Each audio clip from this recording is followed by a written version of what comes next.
vibras? Cause we know the vibras. Welcome back to another episode. This is your boy Michael Carrasco, aka Mr. Golden.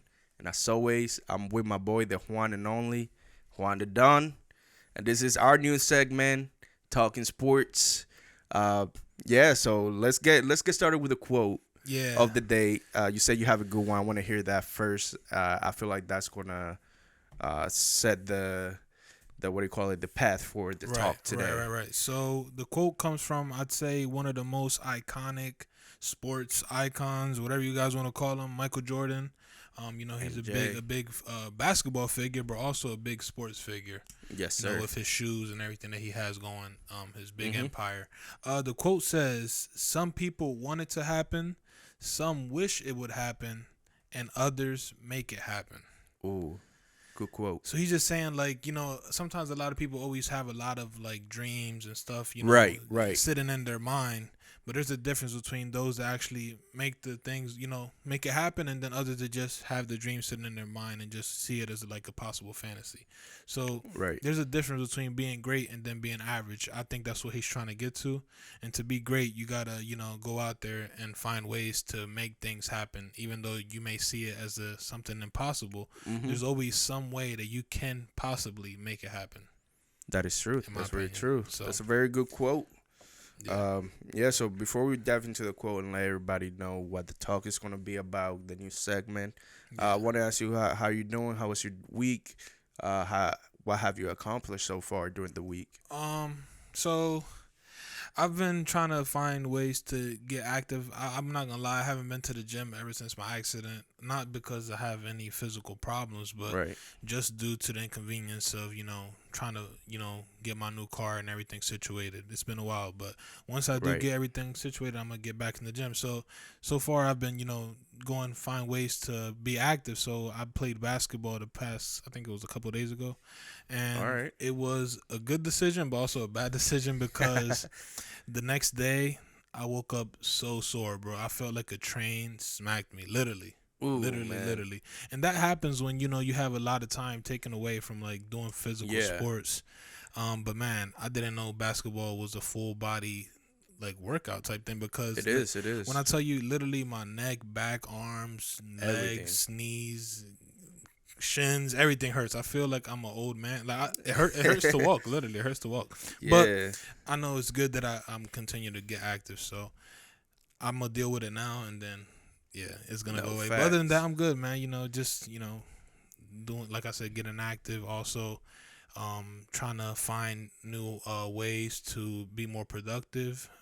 Right. And I don't know, meeting new people.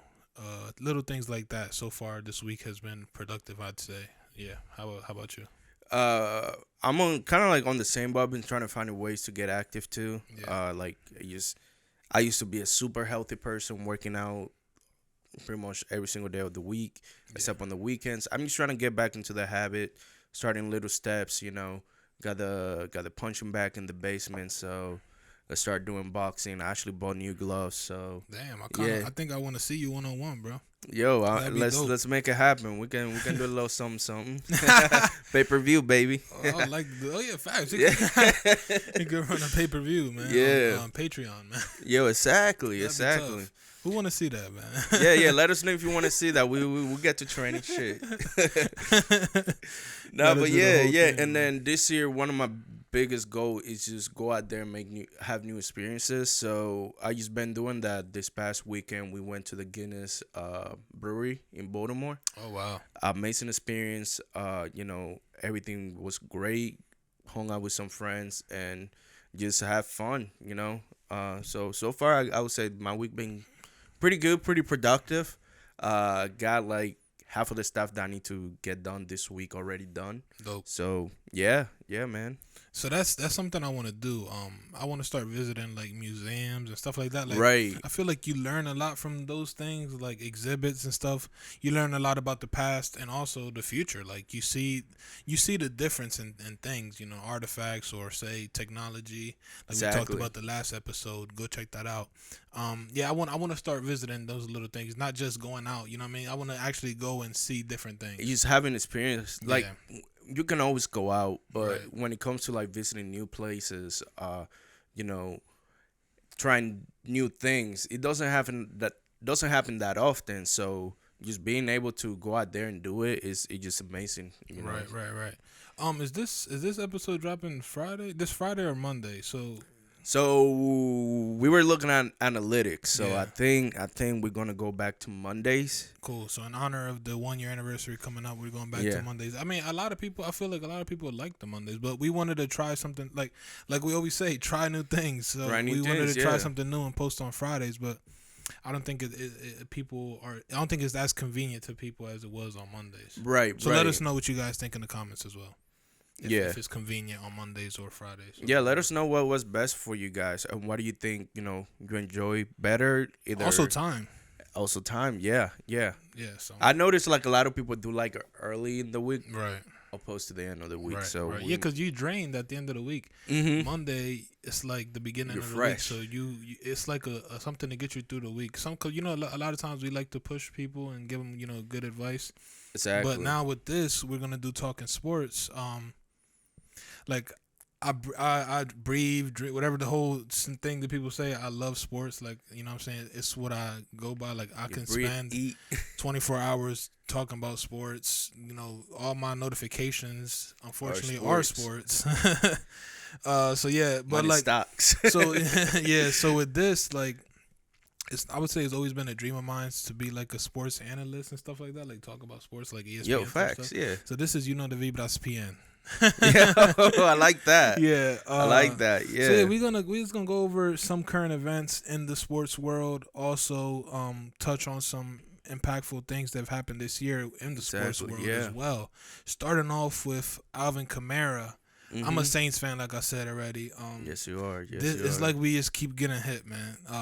So Alvin Kamara this past weekend was involved in a altercation, however you want to guys say it, where him and a group of friends, like it says here, were at a club in Las Vegas. Mm-hmm. First thing first, before we get into this, do you think it was a good idea for the Pro Bowl, NFL, whatever, to be hosted in Vegas?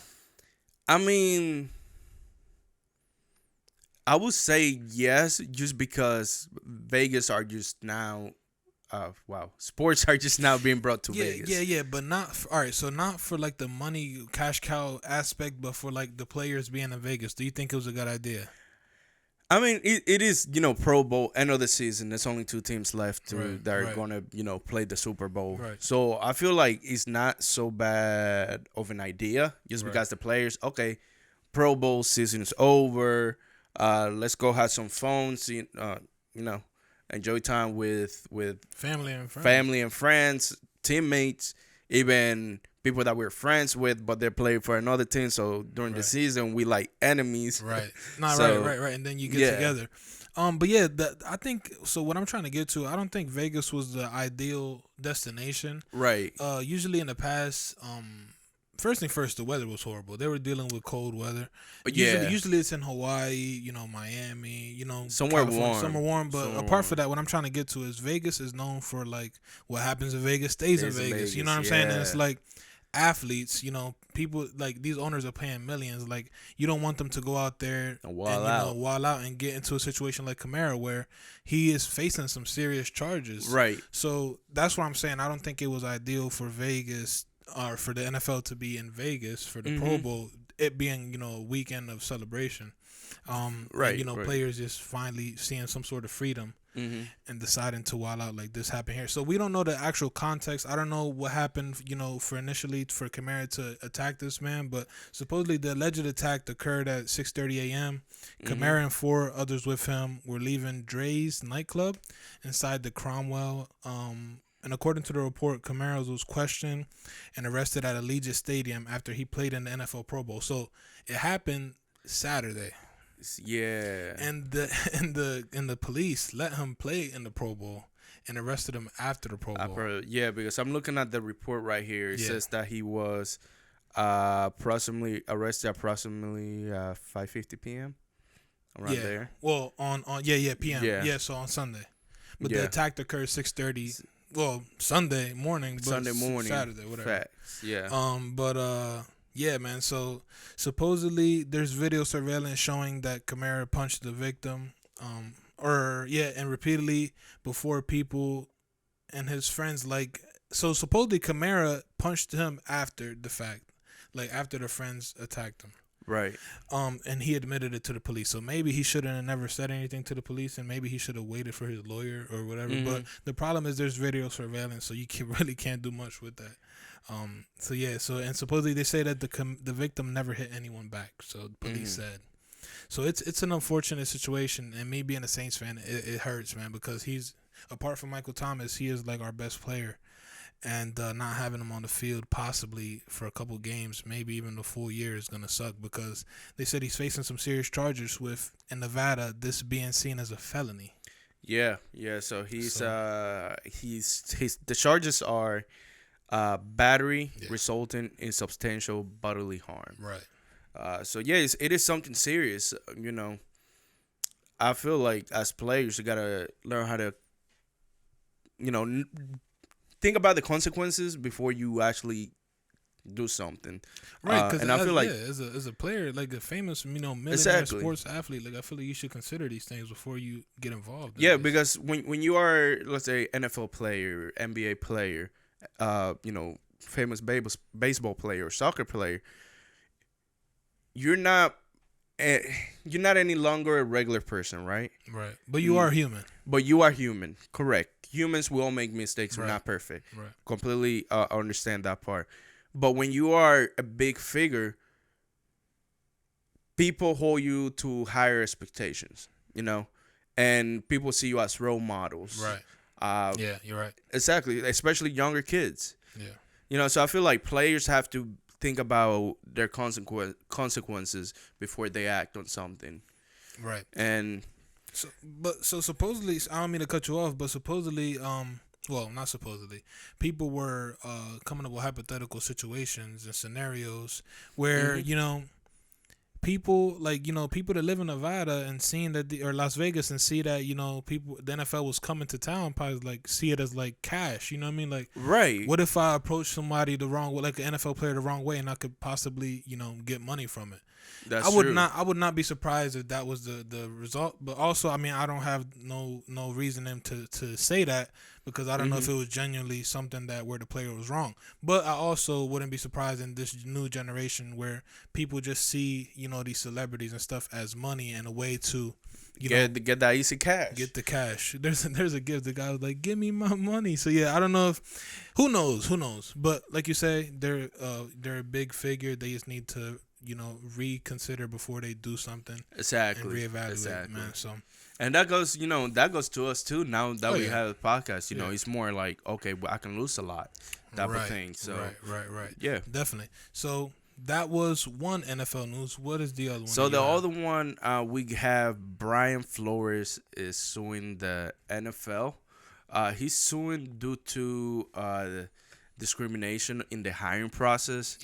Yeah. So we were talking, you're more of a football guy, more like baseball, basketball. Yeah. But I was reading up on here. He felt like the way that the process is done when it comes to hiring coaches or staff members in the NFL is unfair. Right. Correct. So to give a little context, you going on the right path. I do want to give quick context, and I'll let you continue. So he feels that there's an unfair process due to the Rooney Rule. The Rooney Rule was put in effect by the NFL in 2003. Right. To try and, have some sort of diversity within head coaches in the NFL. I don't know. Oh, actually, I do know. It's only one, I think, current minority. Oh, actually, no, I'm lying. Two. It would be Mike Tomlin and Ron Rivera.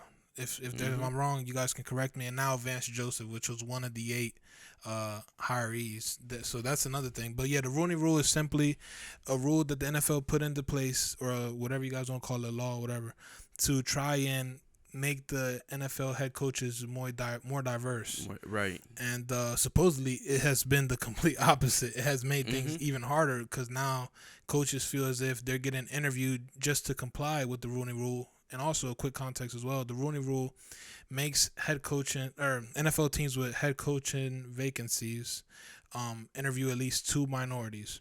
Mm-hmm. And in that process, a lot of people like Brian Flores himself feel like he goes to an interview just to, get interviewed and comply with the Rooney Rule and not have no possible consideration no matter exactly. what. So exactly. Yeah, and from Mr. Flores' standpoint, I completely understand. Yeah. Like how is unfair for, especially somebody might be in a situation who's like, okay, I need to get out of this team. Like we never know what's really happening within the organization. Mm-hmm. And him, the Texans hit him up. Hey, we want to interview you. That could be, he could have see that as something positive, but just because of how like you said, the running rule, sometimes they interviewing people just because they have to interview people. Just have to, exactly. So what he said. So there was a leaked text message thing. If I can send it to you, you could put it up here. Yeah. Where Bill Belichick had supposedly confused Brian Flores with Brian Daboll of the now he was with the Buffalo Bills, and he's now the head coach of the Giants. Mm-hmm. And Bill Belichick was basically saying, "Oh, congrats, Brian, on your job or on securing the job." And Mr. Flores is like, "What do you mean? Like, how do you know I got the job?" and long story short, Belichick was like, "Oh no, I'm sorry, wrong Brian." Like, so Belichick already knew that Brian Daboll was getting the job before Flores even got the interview or whatever. Right. So that's where. Exactly. And also, there's another thing that I meant to mention with Brian Flores. He was the Miami Dolphins head coach, right? Right, correct. Supposedly, the owners were offering him $100,000 per loss to tank, like to lose a game on purpose to get a higher draft pick. So it makes him look bad. I don't know if he took it or not, but they lost hella games, and it makes him look bad, like as a coach when his record is like losing. Exactly. So yeah. I feel. As an organization, I feel like the goal should be always win. Right. I get it. You want to get the best newer prospect coming into the league. Right. Completely understandable. But find other ways to get it. If you need to trade up some people just so you can get that new talent. Right. Do it that way. Right. Like paying somebody to purposely lose. Yeah. One is gonna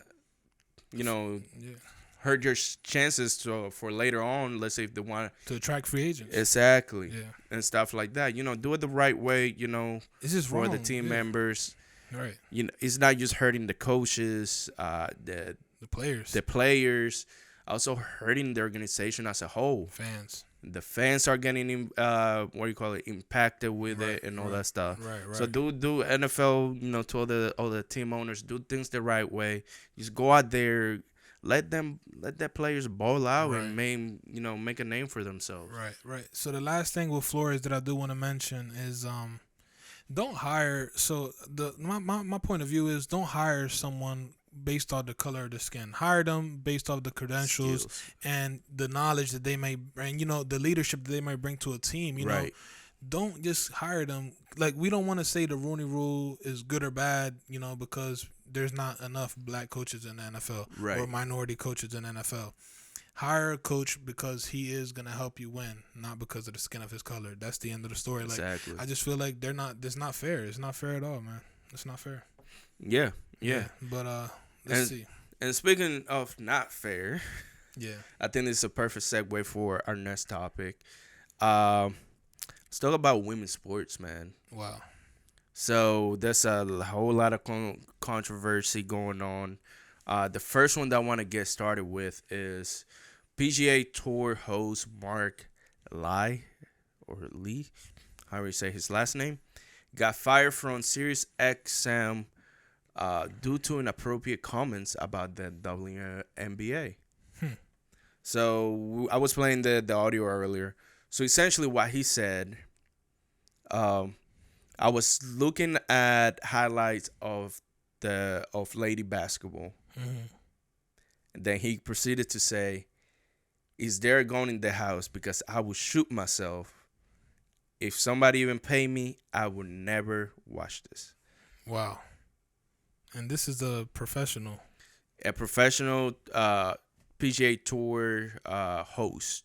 So he hosts the PGA Tour radio on SiriusXM. Bro, no offense. I know you like golf.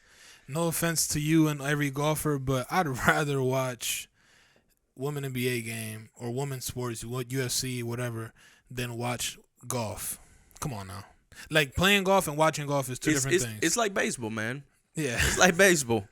Honestly, I played baseball most of my life, and I will agree. Baseball, is better to watch it in person. Yeah, than watching it from the TV. Yeah, I agree. We're gonna have to take a quick pause. Let me plug this in. Okay.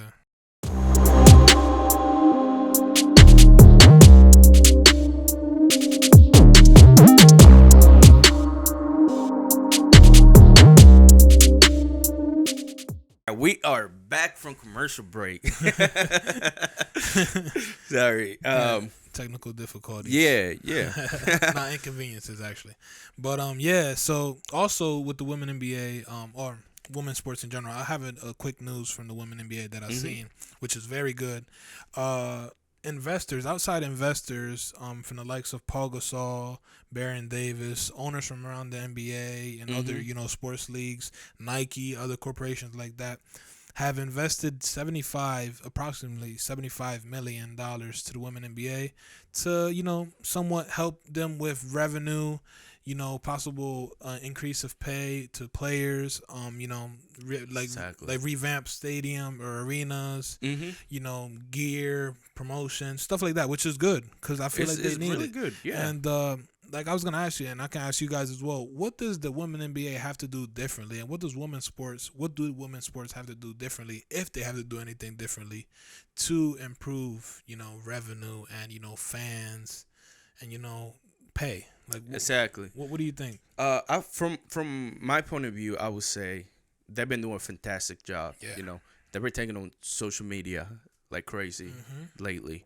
I feel like the organization itself doesn't have to do anything. I feel like us as a society, we need to start giving women's sports a chance. We need to start appreciating women's sports. I feel that's what's happening, why they're not getting as much views. They're not getting the ranking that the NBA gets. Yeah. They don't have that popularity just because, as society, we prefer watching, men's sports. So, I would say it doesn't help that, they're competing with the NBA. That's true. That's the problem. True. That's the problem. You know what I mean? Like, you're going against, like, the best in the world, LeBron. Right. Guys like this, like, that are dunking, shooting from, like, half court. Like, you feel me? Like, there's not much that you can, It's hard. It's hard. I mean, I seen some of them Jones be they're dunking on now. there, They're dunking man. now. They're dunking, That's shooting good. through like crazy. That's good, man. And like I said, like I don't know if they should do anything different. It's just I feel like a matter of timing. Yeah. If anything, I would say just coordinate the days. Okay, NBA games are these days. All right, WNBA games are these days. Well, I do think they are coordinated. I think the seasons are not during the same time, if I'm not mistaken. So. Yeah, I think they overlap at some point, but not completely. Right. Yeah. Apart from that, no, I feel like women's sports in general don't get as much, publicity. Right. I feel that's what needs to change. They need to make these big platforms believers, man. That's it. Exactly. That's it. Yeah. Once it starts up with the big, media companies. Right. Like ESPN. I mean, ESPN been doing a little better. CBS Sports. What's the other one? Fox Sports. All of them. They just need to, get better at actually showcasing women's sports. Yeah, and they're located in the right areas. Like they're in the same, like Los Angeles, Washington. Like I just feel like I don't know. Yeah, and more than often, like the LA team, I forgot their name. The Sparks. The LA Sparks. They play at Staples Centers. Right. So more than often, they're using the same venues to play. One thing. One thing. And this is something that I don't get, and it's like I love, women do support each other a lot. I love that. They support women a lot. But in the sense of sports, I don't see it. That's true. Yeah. I don't see women empowerment in sports. I mean, amongst women athletes, I do see it, but like women that you're talking about from like a woman that's an athlete and like what do they call it back in college? A NARP. A NARP. Yeah, non-athletic regular person. NARP. Add that to your dictionary. But no. But yeah, a regular, like a regular female, regular entrepreneur, regular female. Like I feel like right. Like I said, woman empowerment is huge. Like women huge. support each other a lot. You see them in their comments. You know what I'm saying? You see a lot of, but you don't see women going out to women NBA games and stuff like that. So I feel like that's maybe, some sort of the problem, maybe. Right. Because maybe it's tailor made for women. Not saying that it is, but because men, men go to the lingerie women football league. You know what I mean? So it's like, but still, I feel like if women. Wait, this a lingerie football league? Yeah, man. Yeah, it's crazy. I know that. They have like shoulder pads, and then everything else. Like it makes no sense. Like the outfit, but okay, they hit each other just like men, though. I'll tell you that. But apart from women NBA, there's another I'd say business or league or whatever that's dealing with unfair pay, and it's the UFC. Right. And Dana White. So Dana White is getting hit on very hard right now for not paying fighters. A prime example is the recent fight UFC 270, Francis Ngannou and Cyril Gane. Ngannou only made $600,000 and Gane made $500,000. Championship fight, right? The other championship fight under them was Brandon Moreno and Davison Figueroa. Moreno made $200K. Figueroa made $150K. I guarantee you, the UFC made over 20-something million from that. Even more than that. Way more than that. Pay-per-view sales, And it's crazy, bro, because you think that the UFC, being a big platform now. A big platform, and also being more physical than even boxing, because facts, 100%. Everything, you think they'd get paid more. Right. But it's the complete opposite. Like, I seen a graphic or something, Tyson Fury, after he's seen this, because Tyson Fury wants to fight Francis Ngannou. Tyson Fury mentioned that he made $30 million and one fight, 36 minutes. And what's his name? Wilder made $20 million. Yeah. So it's like, come on, man. Like, we need to Dana White, you need to fix this, bro. And I don't want to ruin our relationship with Dana White. We support you, but right, bro, 100%, pay them what they 100%. need to be paid. McGregor, I don't even think McGregor is. Like, he's the highest paid fighter. But yeah, I feel like he's making money from his image, not the exactly. UFC. Exactly. That's with athletes in general. Right. Most athletes are making money based on who they are, not rather their profession. Right.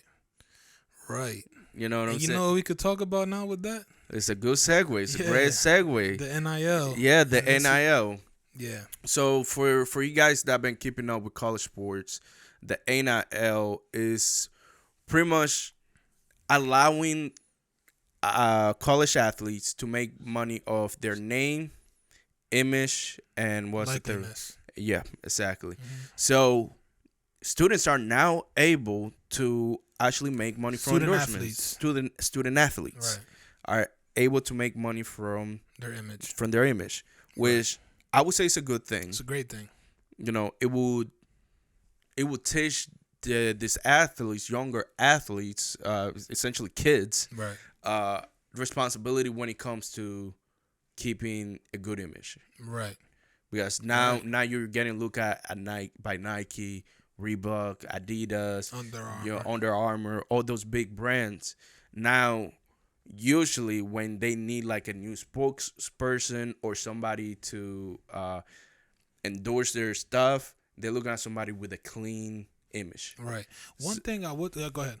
Go ahead. No. Go ahead. I'm afraid. One thing I would say I'm afraid about for this, for the young student athletes, would be I feel like a lot of these big time corporations or big time agents, can take advantage of them because they're young. And a lot of these, I don't know, like I'd say a lot, not a lot, but somewhat, that I've seen, not much have their parents, what's it called? Like their parents' word or say in a lot of things. So it's more so the athlete and the agent or athlete and the corporation. Like not everyone has the uniqueness to have a parent that knows about the system. You know what I mean? So exactly. I feel like these corporations can take advantage of these, athletes being young and just seeing the money signs and not knowing what they're signing. You feel me? Yes, no, I agree 100%. It does have its pros and cons. Them being able to take money from endorsements. One of the biggest cons is, like you said, corporations taking advantage of them. Right. That's when if you got somebody.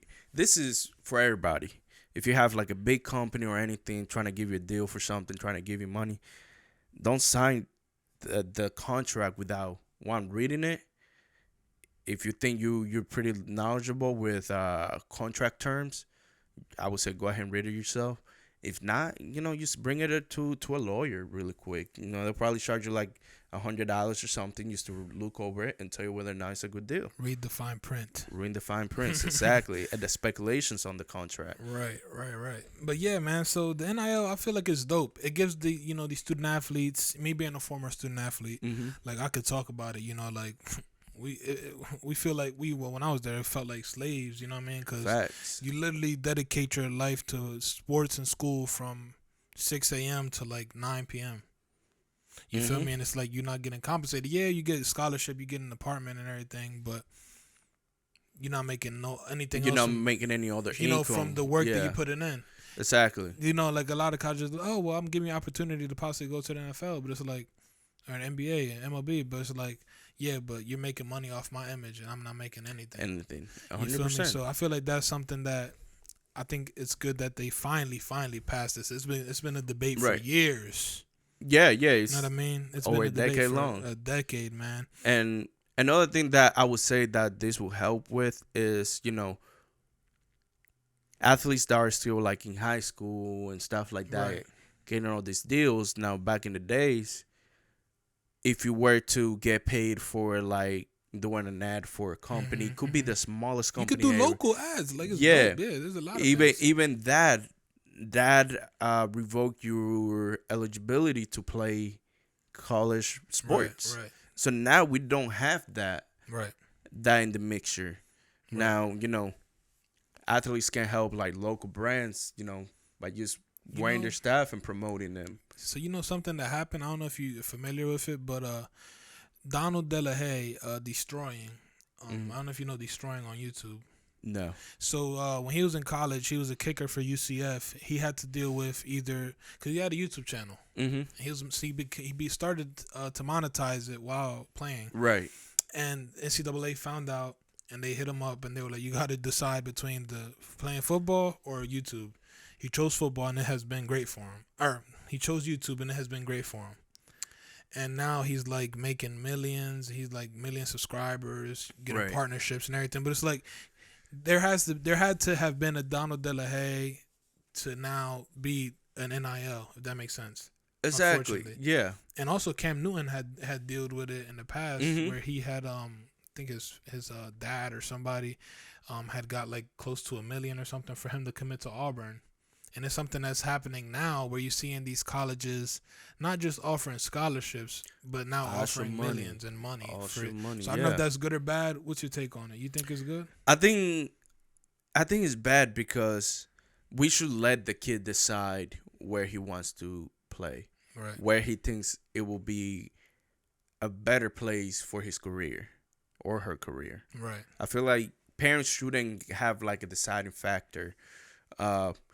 Now, as parents... Well, I'm referring to, do you think it's good or bad that colleges are offering money, like millions, for you to commit to their school? To like the parents and stuff like that, right? To the student and the parents. I feel... I mean, if you're doing the right thing, you probably won't take the money. But I don't think it's right. Yeah, what I'm saying is I don't think it's fair for the smaller colleges that don't have money. Exactly. You feel me? Like, big time like schools like Alabama, Ohio State, LSU, they got money, so they're going to get all the big recruits. They already get the big recruits. They already do. Exactly. So it's like, now it's like easier, even now more we got like the D2, D3 schools don't really have the budget to paying, the whole football team, which is what, like 35 35 players or so in college. 100.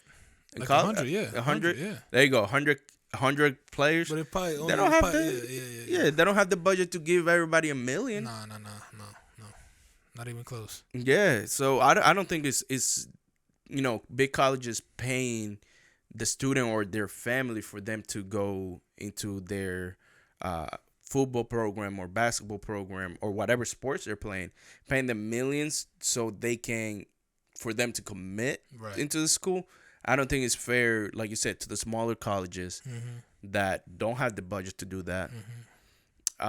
And I also don't think it's fair for the student. Like, I get it, yes, that $1 million can help your family come out of a terrible situation, but at the same time, that can also become a conflict later on. Right, but I tell you, it's somewhat good and bad, like you were talking about, like, because I don't know the exact numbers of the percentage of those that actually make it professionally. Right, but it's super slim. It's good. It's slim, but it's good for those that don't make it. They have money for the time they spend in college. You feel me? So that's a good thing I do see in it. But what if after the money's over though?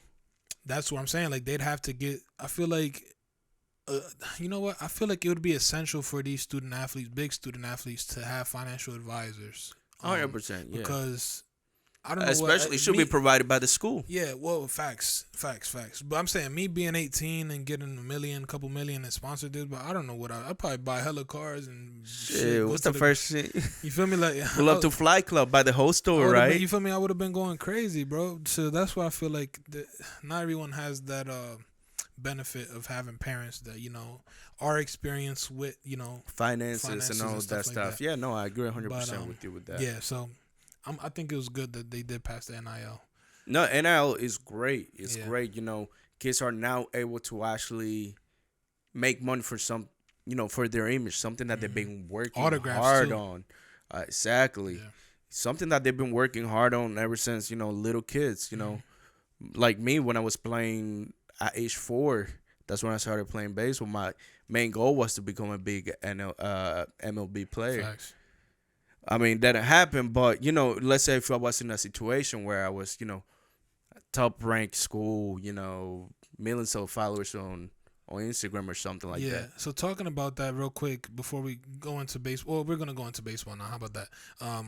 So I seen someone, there was the former U.S. Embassy ambassador, I think is the term, from the United States. This was in Dominican Republic. She's fighting for this law right now. That's beautiful. So you know how a lot of kids over there sign at 15, 16 millions of dollars to 14. be 14. I've seen 12-year-olds. Yeah, to sign to be professional baseball players, right? Not like we said, not everyone makes it. Exactly. So she's trying to get this thing passed where if those kids don't make it, like if say they get cut a year into it or something, right, that their money is protected. Oh, yeah. Yes, I love that. So she's fighting for their money. There be some sort of way that their money can be protected, and that MLB teams don't take advantage of these kids and cut them, and they lose out on their money. No, I love that. That's a great something great, because I'd say, like, and also they're young. Like, a lot of them, they don't know what to do with that money. Sometimes they just hold on to it to. Oh, also, so she said also that she thinks it's something about when they're 18 that they get the money, something like that. Right, because most of the contracts are put in place like when MLB goes down to the DR to like the baseball training camps and all that. The contracts are usually, there's like a lot of speculations around them. You're not allowed to you not really get the money until you're playing the US or something like that. Yeah, that's what it is. Yeah, so doing that, because at the end of the day, let's say the Orioles come down there looking for a new prospect. You already said that you were giving them this amount of money, right? You shouldn't be putting any speculations on it. Like, right. You have to wait till you actually play in the U.S. to play. Right. Or you got to play AAA or AA for you to access the money. I feel that being passed, that I would assume it's a bill or a law. I feel that would be great. It will protect, the prospects down there.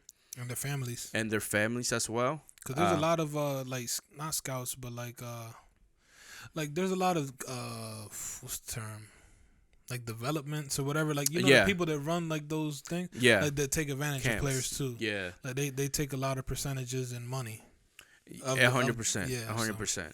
But so talking about the MLB, this would be the last thing we're gonna talk about. The MLB is no longer PED testing due to an MLB lockout that's going on right now. With players, they haven't came to an agreement. The contract had expired. Between the players and the MLB, I think it's something about the pay or something that's going on in the MLB. But so with the contract ending, that means that the drug sports agreement, whatever, has come to an end as well, and they are no longer testing steroids or steroids or performance enhancing drugs. Mm-hmm. This is something controversial due to a lot of big time baseball players being penalized for PEDs, being penalized as well, not even getting allowed to get into Hall of Fame. You know, guys like Barry Bonds, McGuire, Alex Rodriguez, Manny Ramirez, a lot of these guys. So it's like, if it does become something that's long term and they don't test no longer for steroids, right? Should these guys be able to get re-selected for the process of the MLB Hall of Fame, because now they can't do it anymore? I think they already tried too many times to get in the Hall of Fame. Right. If they are, you know, like you said, long-term, in a long-term basis, not going to be testing for steroids or performance enhancements drugs, of course they should be able to get into the Hall of Fame. Right. You know, because it's not fair for, you know, like you said, all the, you know, stars that we grew up with. Yeah. Alex Rodriguez, Sammy Sosa, Manny Ramirez, Barry Bonds. It's not fair for those guys. Canseco. Exactly. It's not fair for them that the newer stars, they can get away easily and have no problem getting into the Hall of Fame. So I feel if that's going to be the scenario, let him in. Let him into the Hall of Fame. A lot of them accomplish big things. Yeah, what's your point of view on steroids in baseball? Because I don't think a lot of people understand. Like, it's still hard to make contact. You feel me? Like, it is. Steroids does give you a plus, but I feel like it's still hard to do. So my thing is, if you're gonna be playing a sport, and you're getting paid millions for playing a sport, there's no need to cheat. You know, I guess everybody wants to break records, right? But do it the right way. Do it by putting the extra time, during batting practice, during fielding practice, during training and conditioning. Put the extra time into it, and, you know, push yourself to accomplish those things. Right. Don't take the easy way out. Right. That's my thing. I agree, man. I agree 100%. And it's like a lot of, like, it is considered cheating due to, you know, you getting 50 or 100 more feet on your home run, or 10 or 5 to 10 miles on your fastball. You know what I mean? Like, it's ways that, you know, but they are called performance enhancing for a reason, you know? So it's like, the only way I would say, you could do it is if you are dealing with like something like a injury that is preventing you from being back to your old self, or if it's something that is medically, let's say, like something medically prescribed, like Tommy John or something. Yeah, like the Tommy John, where a lot of people don't know. Pitchers that go through a Tommy John process, like surgery, their arms comes back 110%, 10 times better. For some. Because I've seen cases where you throw 100 miles per hour and now you're at 90. Yeah. But some stay at the 100 range. So. Yeah. And the reason why is because I know this because I did have a similar injury. Oh, wow. I didn't know that. Yeah, but I never got the surgery. Oh, wow. That's why I stopped playing baseball, because, you know, to this day still bothers me. But when you get a Tommy John, essentially, so it could happen 2 places, either here or back here. So it's a tear on the ligament, which happened to me actually in 2 places. One place is better, but the other is, you know, a little shaky. But essentially what they do, they take a thicker tendon from either your leg, and then they attach it to the one on your elbow. Therefore, you got more what do you call it? Elasticity? Yeah, whatever. Yeah. The tendon is stronger. So you can sip like you said, some players that do the right training after the surgery Rehab will add a couple miles to their fastball or anything like that. Right. But yeah, man. If it's something like Tommy John, it's a medical procedure, so I have nothing against it. It's actually helping a lot of pitchers. What I don't agree with the Tommy John is younger players. Mm-hmm. I've seen there's a lot of kids as little as age like 7, 8. Yeah.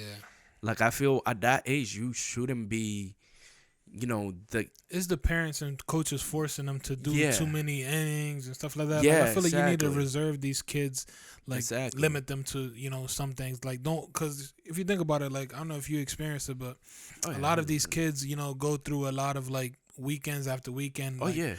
Camps and stuff and showcases, so it could drain you. Oh no, 100%. And affect you in the long run. 100%. When you get to the league. I had games. The reason why I stopped pitching in middle school, I think it was like early high school, is because I was getting pitched like 2 games back to back, or you remember we were playing in one team together.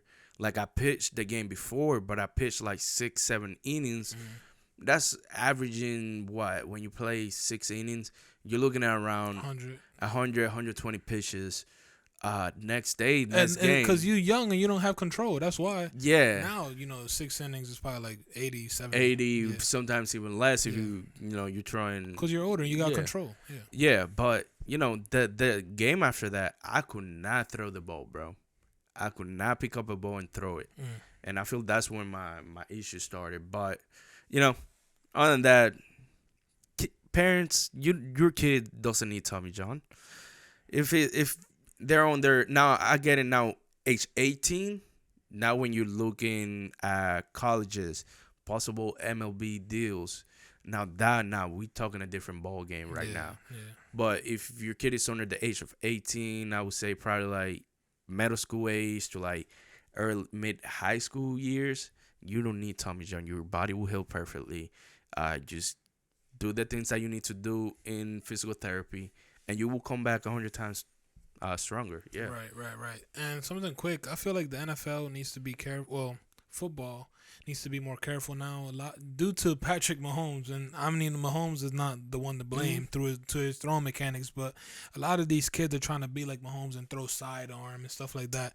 Right. And the football being bigger, you're putting more pressure on. You're putting more pressure. So I feel like there could be possible Tommy Johns in the future in the NFL. I wouldn't be surprised. 100%. But 100%. Before we end, shout out to David Ortiz. We forgot to mention. Shout out to David Ortiz, Big Papi, for the MLB Hall of Fame induction. Hey, he's like the 4th or 5th Dominican, which is crazy. But there's a lot of Dominicans. It's for him. There's gonna be a lot. It's for my man David Ortiz, aka Big Papi. El Big Papi. But yeah, and there's controversy. I posted it on Facebook the other day, like shout out to Big Papi, and a lot of people don't want him there. People are like, oh, he's a David Steroid Ortiz. I'm like, what? Tell me when he ever got. I'm gonna be honest with you, and I don't know if we're wrong, but I don't remember that. I don't ever remember him. any scandals. I mean, younger years it was great first baseman. Older years, DH. Yeah, DH, but he was still hitting the ball, putting in spots. Yeah, so Facts. I think well deserved, man. Well deserved for him. Facts. I agree. Well, how do you feel about talking sports, man? Let us know as well. How do you guys feel? This is something new you want to do. So I love sports. You used to love sports. You're getting back into sports. Yeah, I'm getting back into sports, man. Now I feel like a dad. Yeah.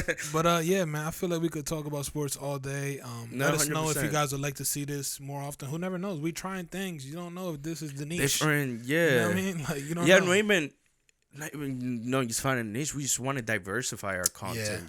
Different. I know we keep saying it, but we have like a ton of ideas for different segments that we can do. We're just planning on how to do it effectively. Facts. I agree.